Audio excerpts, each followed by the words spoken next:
And hey, social media world. A few questions in terms of getting to know the doctor and also answering questions that patients have submitted to us. First one I have says, what is your go-to face cream and why? And do you think there's really a fountain of youth? If I had to say there was a single go-to agent that would be akin to the fountain of youth, it would be Retin A. Retin A is vitamin A. It's in a concentrated form. There are different formulations of it, and what it does is, if you will, it gets the top layer of the skin turning over and regenerating faster and getting rid of some of the dead, if you will, flat, lackluster cells at the top of the skin. And a lot of that is early on, depending on your skin type, particularly if you're a dry skin person, that may be perceived as peeling, or it can even cause your face to get red and flaky and even be sensitive, and certainly sun sensitive. So a lot of patients will quit. I encourage patients not to quit.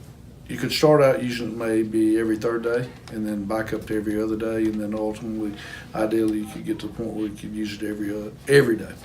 And what Retin A also does is it enhances the penetration of the other products that I recommend to patients that to use, things like vitamin C and E, which are not irritating to the skin, a bleaching agent, and or illuminating type creams. So those combination, if used over a long period of time, will probably reverse some of the stigmata of aging, will help with wrinkle prevention, and then certainly will make a big impact in terms of dark pigmented spots that are sunspots per se. Second question was regarding the diversity of the cases and the variety of the different types of cases that was his plastic surgery. To me, I think that that's probably one of the most rewarding components of plastic surgery. The fact that you could be operating on a person's foot one day and their face the next. The challenges, knowing the anatomy throughout the body. To be an effective surgeon, you have to know anatomy. That's the very first course that you took as a medical student, and so you need to embrace that. It allows you to be a better surgeon, to be able to dissect quickly, and not to make mistakes in terms of getting into bleeding or into getting into the wrong planes and the likes of that. And then, to me, that the idea that one day you may get up and do liposuction and a tummy tuck, and the next day you may be doing breast surgery, and the next day you may be doing facelifts and eyelids.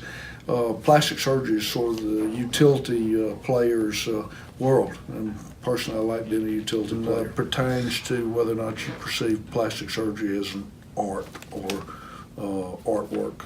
And the answer to me is definitely yes. You have to be able to see things in three dimensions and to perceive where things are going to end up.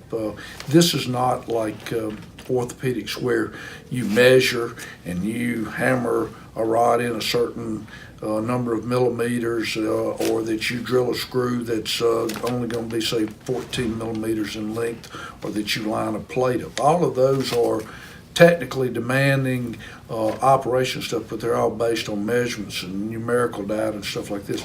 With plastic surgery, it's more about, okay, here's the problem, identifying the problem, how you're going to fix it, knowing what you're going to do and what effect it will have on other areas. Like, for example, the nose. If you took down somebody's dorsal hump, you have to be cognizant of the fact that the tip's going to come up. So what you don't want to do is create that simian or monkey nose on a patient by having over-rotated their tip. And so, yeah, to me, it's artwork. That doesn't necessarily mean that you take art classes or that you would be a great artisan in terms of drawing or painting a picture.